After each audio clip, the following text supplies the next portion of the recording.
বিয়ের আগে প্রেম জমে, বিয়ের পর প্রেম কমে, এটি নিয়ে বিতর্ক হতেই পারে না। এটি তো দিনের আলোর মতো সত্যি।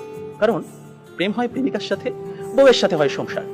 প্রেমিকাকে আদর করে বউ বলে ডাকা যায়, তাকে লোকের কাছে বউ বলে পরিচয় করিয়ে দেওয়া যায়। কিন্তু কখনো বউকে কি শুধুমাত্র প্রেমিকা বলে লোকের কাছে পরিচয় করে দেওয়া সম্ভব?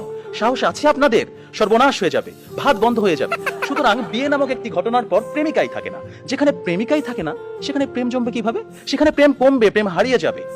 আবার প্রেমিকের দেয়া 2 পয়সার আলতা, কাঁচের চুড়ি কিংবা সস্তায় কেনা শাড়ি, এগুলো প্রেমের সময় প্রেমিকার কাছে থাকে আদরের, থাকে ভালোবাসার, থাকে যত্নের। কিন্তু বিয়ের পর বউয়ের কাছে এগুলো হয়ে যায় চোখের বিষ। একজন সত্যিকারের প্রেমিকের প্রেমের উপন্যাসে বিয়েই কখনো শেষ পৃষ্ঠা হয় না। কারণ তারা জানে কোনো কোনো প্রেম না পাওয়াতেই পূর্ণতা খুঁজে পায়। তাই পৃথিবীর শত গল্প, কবিতা, উপন্যাসে প্রেমকে সাজানো হয়েছে না পাওয়ার বেদনায়। আর এজন্যই প্রেমটা আসলে বিয়ের আগেই, অর্থাৎ না পাওয়াতেই জমে। তাই অবশেষে আমি বলতে চাই, আমি যদি তোমাকে পাই তাহলে বিয়ের পর আমি হয়ে যাব দায়িত্বশীল পুরুষ। বিয়ের আগে যেমন ছিলাম লুতুপুতু প্রেমিক, যেমন ছিলাম আবেগী প্রেমিক, বিয়ের পর হয়ে উঠবো আমি দায়িত্বশীল পুরুষ। কারণ আমি জানি বিয়ের পর দায়িত্ববাদ দিয়ে প্রেম জমাতে গেলে সংসার টিকবে না। আমি পুরুষ, আমি রাখবো তোমায় বাহুডোরে, কখনো ভালোবাসার আদরে, আবেগী প্রেমিক হয়ে, কখনো বা স্বামীর দায়িত্বে। যেভাবে কবি বলেছেন, সাজিয়ে গুছিয়ে তবুও ঠিক কাব্য করে বলা গেল না। এজন্ম তো কেটেই গেল অসম্ভবের অসঙ্গতে।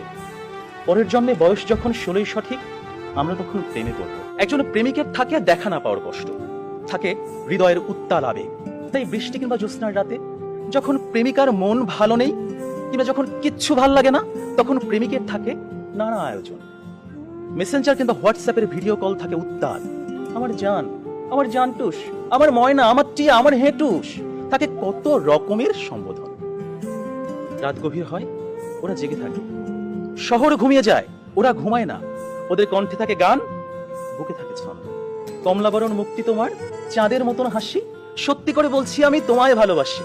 পান্তা ভাতে কাঁচামরিচ, গরম ভাতে ঘি, তোমার সাথে প্রেম করিতে আমার লজ্জা কি? অথচ বিয়ের পর হাজারো হিসেবের ভিড়ে পদ্য, কবিতা, ছন্দ সব যায় উড়ে। আপনারাই বলুন, এইভাবে কি কখনো প্রেম জমে? বিয়ে নামক একটা ঠুনকো শব্দ কখনোই কিন্তু প্রেমের বিশালতায় বাধা হতে পারে না। বরং প্রেম হচ্ছে সেই অস্তিত্ব যেখানে প্রেমিক মন জানে জন্ম জন্মান্তরে তুমি আমার। তোমার সাথে আমার বিয়ে হোক আর না হোক, তুমি আমারই ছিলে, আমারই থাকবে। হুমায়ুন আহমেদ বলেছেন, যে প্রেম যত গোপন, সেই প্রেম তত গভীর। কোনো এক বসন্তের বিকেলে সবাইকে ফাঁকি দিয়ে দুজনে 2 টাকার বাদাম, 1 ঠোঙ্গা ঝালমুড়ি, কিংবা কোনো একটা নির্জন কফি শপে 2 কাপ কফি, বুকে দুরু দুরু ভয়, কফির ধোঁয়ায় ধোঁয়ায় প্রেম জমে ঘি।